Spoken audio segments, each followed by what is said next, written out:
I do too many this time? Is it too many Charlies? I think Is you're this spot good? on, Nick. I think This it's is solid. this is I love good. it. How many Okay, Charlies do you have? Is that four? There's one behind you. There's four. it's four. Okay. That's a I healthy think we Hello, amount, need more Charlie. everybody. people. Hey, welcome back. We are back. Wow, and we're back with a lot of Charlies to talk to you about something you've all been asking for. We've been reading the chats, and I'm excited to share that we are discussing a pretty commonly requested topic today, a very commonly requested topic. So before we dive in, for those of you who don't know me, I am Nick. I am the head of partnerships at Commerciant, and I'm bringing along Kim, Beth, and Alex with me today. Kim is the VP of Sales and Marketing. Beth is our head of marketing, and Alex is our sales manager. And today, we're going to dive into a question we hear about a lot. So some background here may be helpful. Commerciant's expertise spreads across practically every major CRM on the market: Salesforce, Sugar, HubSpot, Zoho, Microsoft, Monday, Pipedrive, you name it. Creatio, Keep. I'm sure I'm forgetting some. The Fresh Sales. You get the point. We've worked with them all, and as a result, we get a whole lot of people coming to us asking questions about, like, how do I choose a CRM? Or how are they the same? How are they different? Where do I start? So not always, but most of the time, this is in line with a deadline. Like, I need to have my new CRM org up and running in 1, 2, 9, 12 months, some really tight deadline. And the question, where do I start, always comes up. So today we're going to talk about some tips and tricks. That's why I brought Kim and Beth and Alex along to I don't know, help you look through what you need to look for when you're looking for a new CRM on a tight deadline, what decisions you need to make, what you need to consider, etc. So once again, Beth and Kim and Alex, pumped to have you join the conversation with us. I'm going to defer to you heavily here, and I'll be watching the chat for questions. So if I interrupt you, it's because a really juicy question hit the chat. So drop them in there as you have them. And to begin, I think, Kim, we need to understand a little bit about the differences in CRMs and how those differences will contribute to implementation. So Kim, I feel like you're a great person to start off. Yeah, so I actually am going to defer this question to Beth because she does it beautifully. But I'm quickly going to give some definitions to get us started. So throughout the rest of this awesome webinar, you're going to hear the terms personalization and customization. So I'm just going to give a quick rundown of what those terms actually mean in the context of getting a new CRM. So I'm going to do this with a handy dandy analogy about coffee because everyone loves coffee, right? So you're feeling undercaffeinated. You walk into your favorite coffee shop and you order your usual coffee. You know exactly what it's going to taste like because every detail from the beans to the brewing temperature has already been predicted. It's fast, it's reliable, it does the job every time, like clockwork, because you know exactly what to expect, right? Now, you had some cream, you had some sugar, you might want to make it a double if you love your Timmies. And what you're doing is you're taking the core product from that coffee shop, the coffee, and you're personalizing it to be exactly how you want it to be. Now, there's millions of different ways that people at your coffee shop can personalize their coffee. Everyone can do it differently. Everyone can have their own coffee that branches from the same core product. Now, the next day, you're not quite as undercaffeinated, and you decide you're in the mood for something different. You want a smoothie. But the coffee shop you go to all the time doesn't sell smoothies, right? So, no problem. You know Jessica. Come on, the counter lady, Jessica. She's going to help you out. So, you bring your own ingredients from home. And so, imagine this conversation. You walk in, hey, no, Jessica, today I don't want my normal. Instead, do you mind if I use your blender? So you walk behind the counter, you throw all of your ingredients into the blender behind the counter, you take a sip of it, and it sucks. You need more sugar, you need more juice, whatever it is. So you're tweaking it, adjusting it, and finally, after whatever adjustments you need, you have a smoothie and you're pumped about it. That is customization.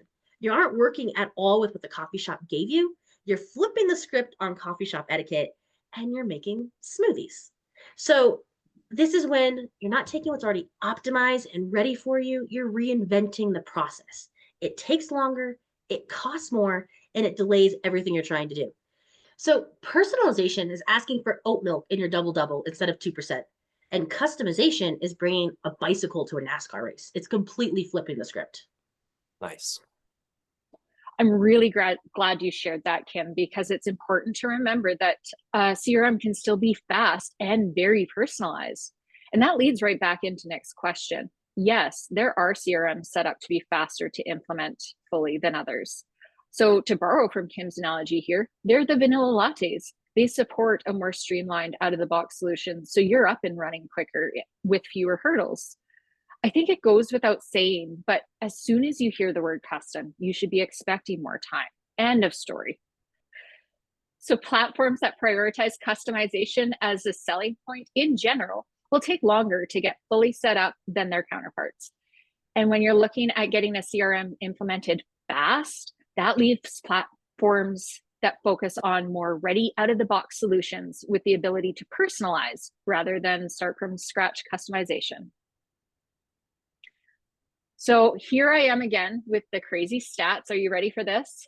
Oh, yeah. Forrester Research found that 49%, almost half of customized CRM projects fail due to issues during implementation and user adoption. This is huge. And we're seeing this firsthand, how customization impacts the speed of projects right here at Commerciant. Our own team has found that highly customizable platforms take up to 6 months longer. Alex, I'm sure you know this from the sales end. Once you get into all of those implementations and personalizations of that CRM, it just takes so much longer. So at the end of the day, a great starting point, if you're primarily focused on that fast implementation, is choosing a CRM that fits your needs without requiring that extensive customization. Okay, this seems like common sense. If you don't mind, I'm just going to interject because I'm having a bird feeder emergency. My bird feeder is falling off of my window, and it's going to be a disaster if it falls. We should keep this in, though. Please keep this in. No. Oh no. The bird feeder has fallen. It almost The fell. no from off camera. It's on a suction, and all three had fallen off. It's raining, and they worked it off. It was just on by one suction, and I almost lost it. If I get avian flu, you'll know what happened. Oh God. What was I saying? This seems like common sense. I remember what I was saying. Something I think could be completely overlooked, right? Like just in life, anything custom takes more time. Now, I'm a big fan of like seeing is believing, not talking about it, but showing. Show don't do, or do don't show. Show don't say. Some version of that.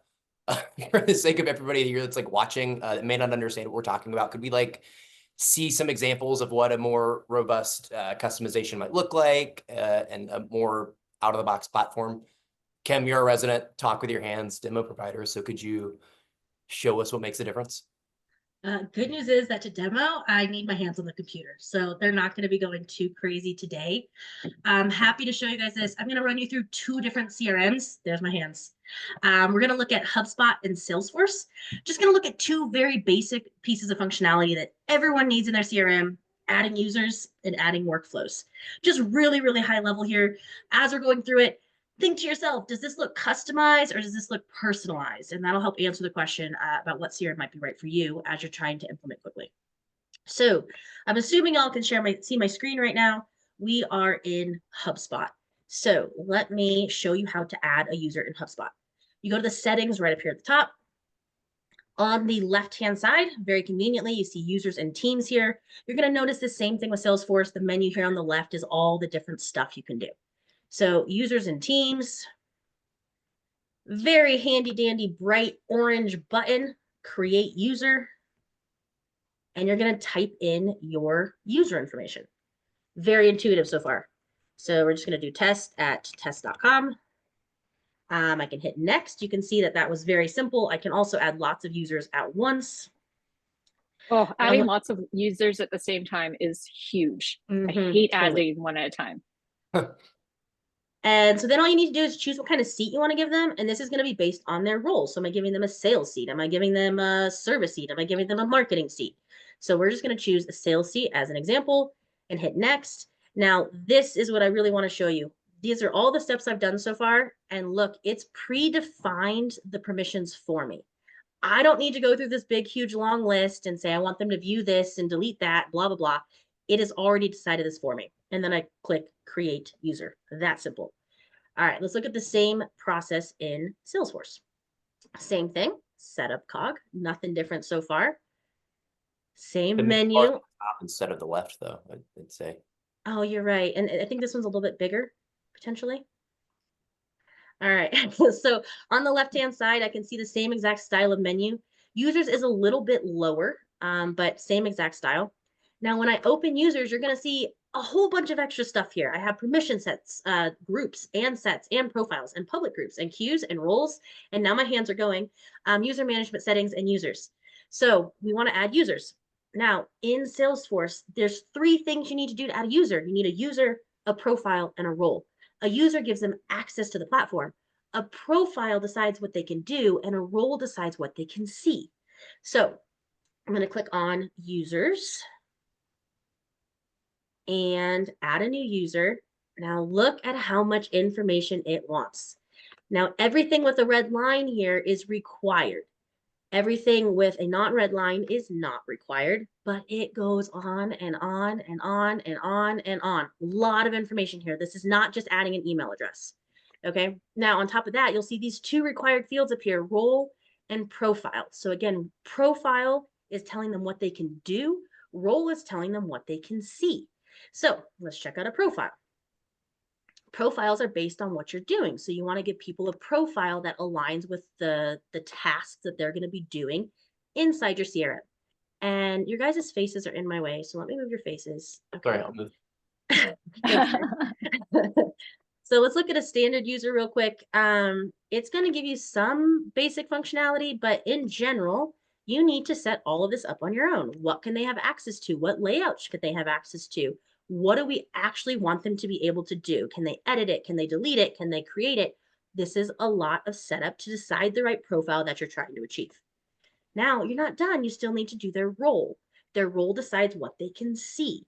So in general, a manager can see everything below them, and then you can decide, can people see things laterally or not? So that's happening in this role section. Now, you're not done yet. I feel like an infomercial. Don't worry, we're not done yet. You can add a permission set too. Now, permission sets modify the profile that was assigned to give additional functionality. So you could say every sales rep gets this profile, but this particular sales rep needs extra functionality. I'm going to create a permission set for them. So you can see there's a few more steps on the Salesforce side. A lot more functionality is being added here. You can do all this stuff, but you have to actually know what you're doing to be successful with it. Okay. Any questions on users before I hop into workflows? So that really seems like that Beyonce coffee there. Lots of personalization that you can do within Salesforce. Well, I mean, it's customization in Salesforce because you can customize everything from day one into, I want them to be able to see this, create this, do these things. I want them to be able to add this record, delete this record. But setting that up is a much more tedious process. And when you're doing for each individual person and you're needing to be really thoughtful about those individual roles, right. It just takes longer. Lots of time. Now, I imagine you can control still over which of those fields is required for setting up a new user. And in theory, you could make some of those fields not required. Not those red ones. Those red ones are, you need to have those in Salesforce. Yep. So you have to have a profile. You have to have a role. You have to have an email address. You have to have a first name and a last name. If you remember when we were setting up HubSpot, we did not need to even put in a first name and a last name. It was just an email address. Can I ask what might be the benefit of having more at the beginning, of forcing you to put in more data to set up a new profile? Well, so this is what the highlight of personalization is. I can still edit that role in HubSpot. It's just not making me do it to create the user.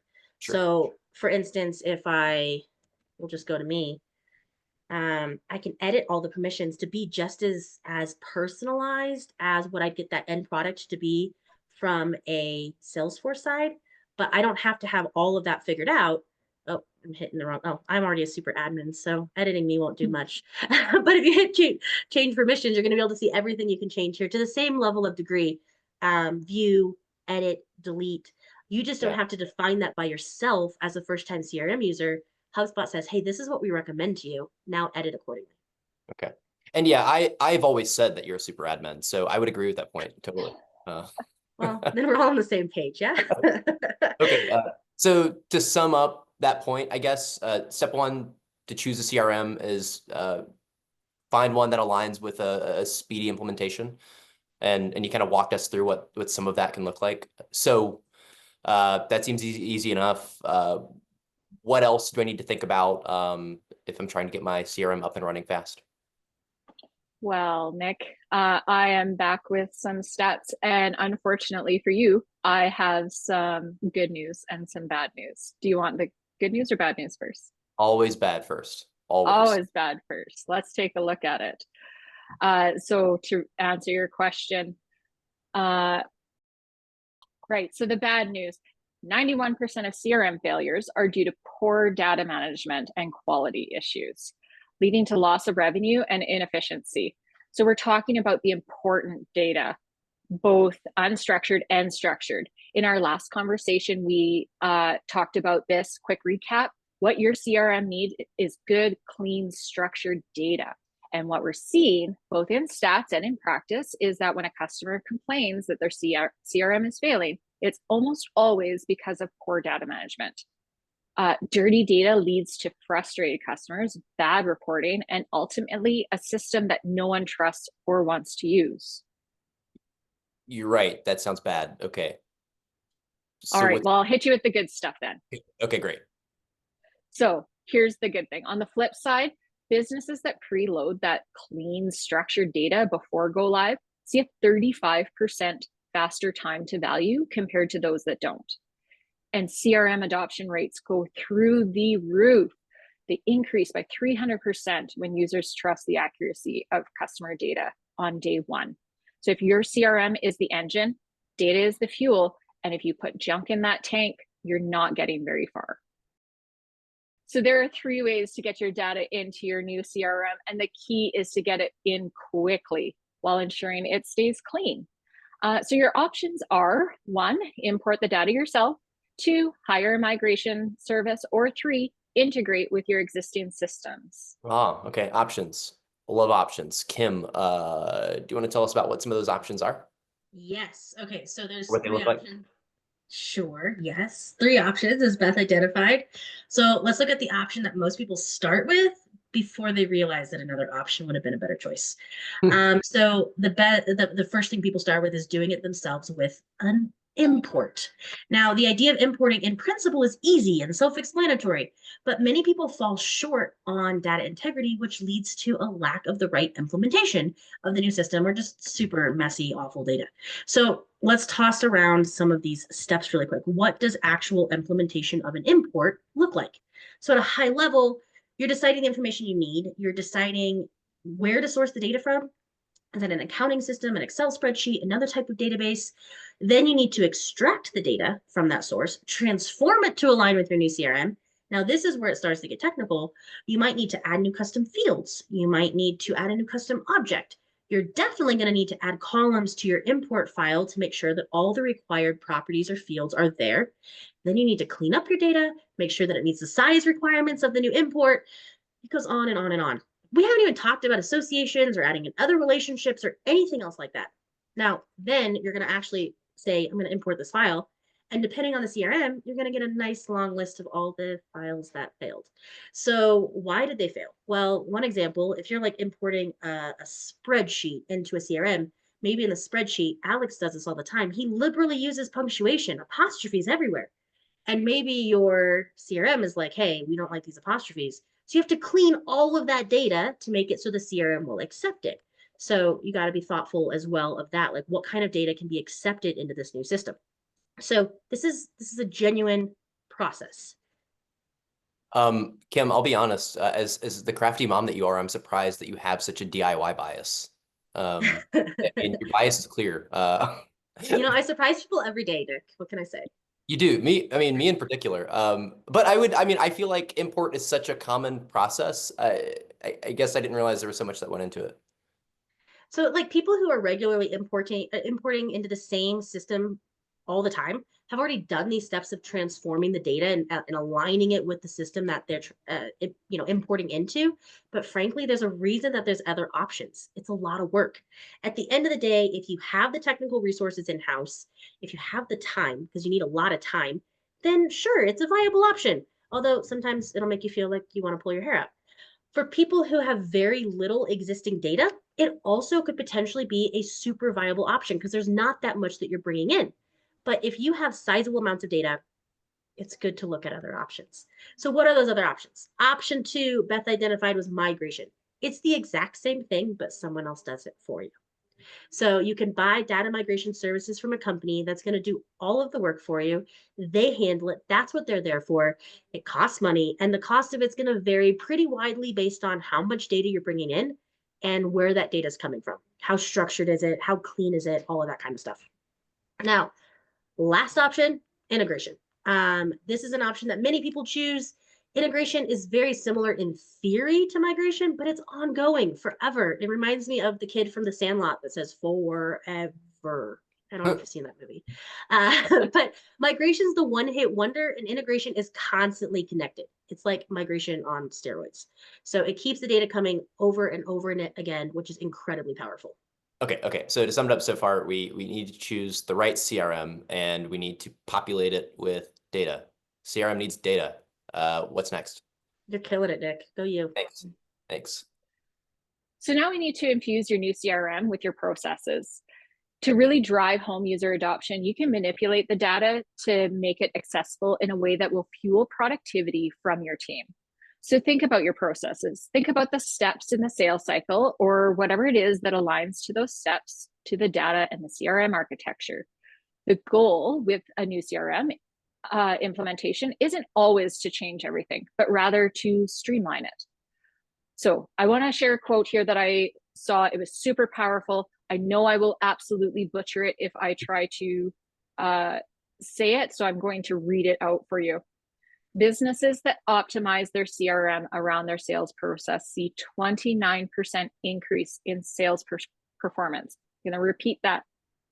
If you optimize your CRM around your sales process, you are going to see an increase in your performance.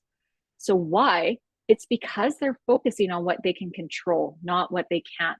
That's coming from Salesforce. Kim's already done some great demos of what Salesforce is looking like there. When we see these teams optimizing their processes, they are flying. So one effective method I've seen in creating is creating flowcharts of your workflow. So in that flowchart, you can highlight the points where you have control. For example, let's think about the sales journey. Alex, you might be more familiar with this than I, but let's consider the steps in working through this prospect. There are things that the sales team can directly influence, like sending a quote. And there's things that are beyond their control, which as when you're the prospect actually viewing the quote. So while it might seem like a small detail, it can really impact how things are moving forward. The idea is to tailor your CRM to support the stages of the sales cycle so you can actively manage and push ahead. So right CRM, right data, right process. When you connect, you got it. You are not just adopting a CRM, but you're truly building a system that works for you and for your business, like built around your existing business operations. You got it, Nick. A layer further to say CRM isn't just a tool. Like it's a strategy, and it's a strategy decision. And it's the difference between those who sink and swim, or at least who have happy, successful, efficient teams, and those who are battling the systems that they pay good money for.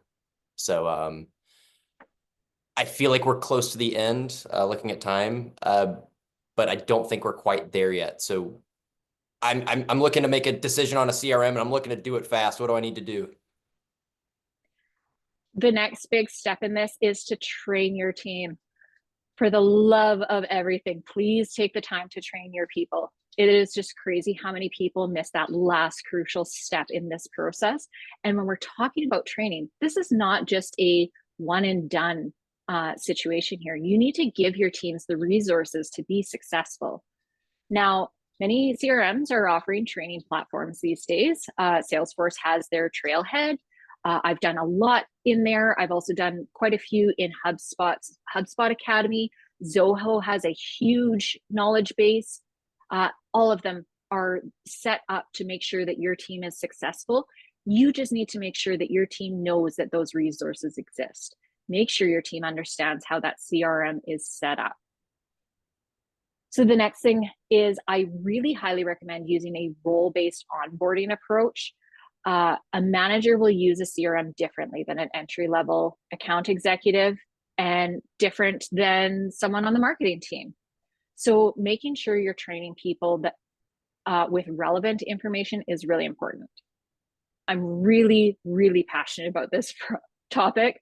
So you have to enable your team for success. And if we're not giving them those tools, we're not giving them the resources, we've just built this wonderful system and no one's going to use it. Yeah, and Beth, I've always said that you're really passionate about this topic. I've always maintained that. So I wholeheartedly agree. Train your people. Be like Nike. Just do it. Absolutely. Before we get a sneak peek at a CRM setup, one final question. We've talked a lot about what people should do when they implement a CRM and how to pick one on a tight deadline. Just to make any major call outs that we might have missed, what should not people do? What shouldn't people do? Wow, that was awesome language, Nick. Yeah. I know I mentioned this before, and I know it's a small distinction, but focus on personalization over customization. Definitely avoid over customization. You may think, but I want to customize. Fine, go ahead. But customization adds time, it's going to add money, and it's going to add complexity, none of which are good for user adoption or swift implementation. Another thing you should not do, or not do, I don't know how many nots to say. Don't cut corners on your data integrity. Take the time to get it done right. Data is king. I'm going to sound like a broken record because I say this all the time, but I can't overemphasize the importance of having good data. Take the time to get it right. Okay, point taken. All right, then final point, and I just want to acknowledge Alex Trinidad is in the room, and he's here for a very important reason. Hundreds of people clapping in the chat for Alex Trinidad. The crowd goes wild. Deafening. There's the hands too. Absolutely deafening. Alex, I hope you're hearing that. I think you're the best person out. Can we see a CRM with some integrated data? What does it look like? Can we see the setup, data architecture, all that jazz? Yes, 100%. Let's do it. I can't hear you with the applause. I'm sorry. Okay, hey, no worries. Since Kim showed you all two different CRMs, I think it only makes sense that I show you two as well. So I have Salesforce pulled up and I have HubSpot as well. So I'm going to go through them real quick, show you what it looks like. So I'm going to share my screen. Now I'll start with Salesforce because it's the first one here. So as you know, we have a pre-built application that will bring your data from your ERP to your CRM. And very important to say that we have a out-of-the-box package that syncs your data natively to Salesforce in this case. So I'm going to show you that right now and what it looks like. So for example, I know Kim mentioned earlier that you can use the integration as a method to migrate your data. That's because we can sync your historical data from your CRM, from your ERP, sorry, and we can apply filters to that data. Let's say you want to differentiate active customers from inactive customers. Well, we apply the filter. We only bring your active customers from your ERP to your CRM, as well as, let's say, your sales orders, invoices, transactional data. If you want to see 6 months, 12 months, that's possible. Just got to let us know, and this thing will do it for you. So I'm going to take a look at an account here. I'm going to go grab Bayside Bikes, and I'm going to show you the different commercial features that we create. This is all created by Commercian since we're a fully managed service. So the first thing you'll see something different, right? Kim, you want to take a guess what's different here? No, there's a glare on my screen. I can't see it. That Commercian AR customer code field doesn't look native. Correct. That's one of the properties that we create with integration. So basically, the Commercian AR customer code is the external key that's created to relay the data properly and avoid any duplicates when we're syncing. And then on the right, you'll see a commercial import property. That's also created by commercial, and that's for when we have a, let's say, a prospect record in the CRM.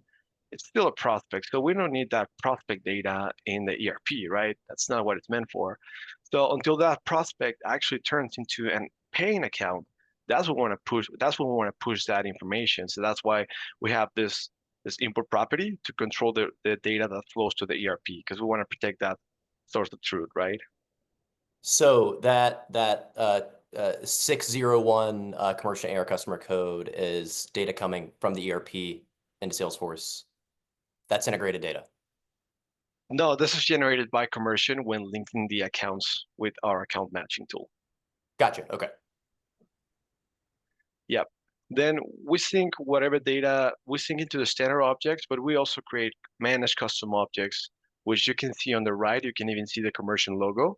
And this is what we use because we think at the table level. That means we're going to read all of the fields under a table, and then we're going to sync them into this managed custom object. So From Alex, here, you just said custom object. So this is something that didn't come out of the box with Salesforce.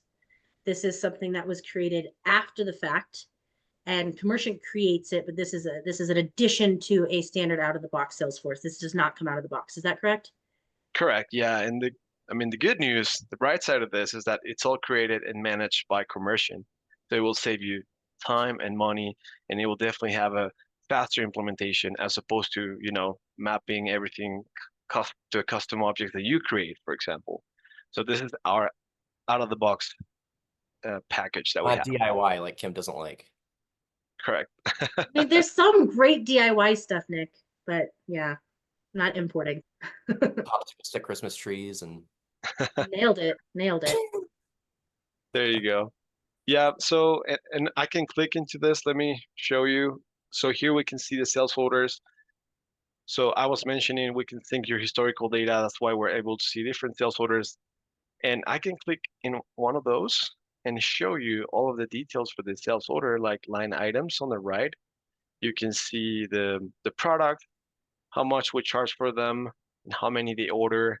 And if we scroll down, we see the ERP fields. These are just views, because the good thing is we sync at the table level. That means you're going to have all of the fields, but from there, you can control the fields that are relevant for your team to see. And that's why we have it like broken down into this section. So Alex, Here in besides the demo. fact that I have a little bit of a glare on my screen, but I feel like there's a lot that here. You're moving around here, you're moving around there. Does Commercial give training? Because how would you know where to find your data? I feel like since it's custom, it's new, it's not where you inherently would find it. Do you teach people? 100%, yes. So after we bring over the data, we go through what we call a screen layout training. And it's basically a session with a commercial representative that will show you where your data is located and what things you can use, what things you can do with your data. So I'm gonna go to HubSpot now. So here in HubSpot, same idea, but instead of going to manage custom objects, we go into standard objects. The good thing of this, and even on Salesforce, we can create reports, but the difference is that since we're syncing the data into managed custom objects, you need to create a new report to reference the managed custom object. As opposed to HubSpot, since we're syncing to standard objects, you can use the out-of-the-box reporting features that HubSpot will allow you to use. So that's one of the differences. That's the customization factor, right? Like as soon as you put things into a custom thing, you're customizing not just at that level, but at every level that you want to use that data at afterwards. Exactly. Yes. Nailed it. So same idea. I'm gonna go here, go to show you a company. Gonna choose a great company that Kim created, Born in a Barn. Born in a Barn, Laramie, Wyoming. That's a restaurant, a real restaurant here where I am. Yes. Gotta represent, eh? And same idea, it's just that we're syncing to the standard objects here within HubSpot. So that means we sync into the company, the contact, the deal, the ticket objects, the product as well. So in here, you'll see that we have the standard out-of-the-box properties that HubSpot has. And commercial, what we do is we create the custom properties into the standard object to store the ERP fields. That means this AR term. And keep in mind, this is just a view of the data. If we go to view all properties here, you'll be able to see all of your fields coming from the ERP table. And from here, you can just select the ones that you want to see in the view that we were previously on. But just to show you here real quick how we have all of the fields. Okay. And then let me go back This real is quick. all coming into the out-of-the-box functionality of HubSpot, and it's been personalized, if you will, to include those new fields into the existing functionality. Whereas what you showed us before was putting it into a custom section. Yes, correct. Can I extend to that and ask, how does that look and feel different as the end user? Like I understand what you're saying. Does it feel different? I'd imagine it's a different training lift for sure, because if you are only being trained to use one section versus going to multiple sections, that's going to be a different training lift. I think that the biggest difference would be from an admin perspective, because from an admin perspective, if it's pre-built and out of the box and already structured in a way that your system knows how to use it, there's very little legwork for you to incorporate it into all the other parts. If it's I would imagine custom, reports and HubSpot are built to report on standard existing native out of the box objects. In Salesforce, correct. I imagine I'd have to rebuild my reports to incorporate the This custom. new custom object. Yep. And so I think that as far as like user perspective goes, that was your question. I imagine it's really based on what you prefer as a user. Some people like this interface better. Some people like the other interface better. There's no right or wrong. From an admin perspective, as soon as you put the word custom, you are adding work for an admin. Sure. Not my problem. Yes. And similar to Salesforce, well, actually, we have this conversion section. Here you'll see the conversion import property that we explained earlier and the external key that's created for this record to link the data properly. This conversion message to know when it was successfully integrated and the integration time and date so you can keep track of your records. In addition to this, you also have access to a customer panel when you can monitor your data. But the good thing is that since we're a managed service, you don't have to at all because we're taking care of it for you. It was great. Thanks, Alex. Great.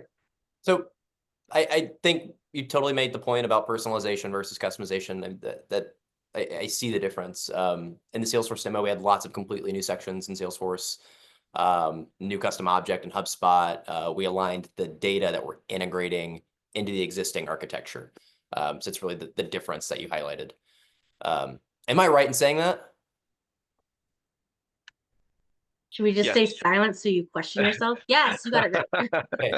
Okay. Silence felt like a no. Okay, great.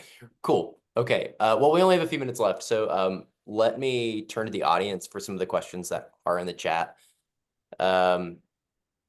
Christina, it's Christina with a K, asks, if we start an import but later decide that we need an integration, how difficult is it to transition? That's not hard at all, actually, right, Kim? We've seen that all the time. Very common. Yes. Yeah, it's very common. Pretty much, we just have one additional step, which is the account matching. Basically, if you have that existing CRM with data, what we do is we got to go through this matching process with our own AI tool that we develop. And this will help us align the data, help you find duplicates or maybe unmatched records, and pretty much get the systems aligned before we start syncing the data. So we don't create duplicates or unmatched data. You know why that's so important, guys? It's because data is important. And if your data doesn't match, it's bad for everyone.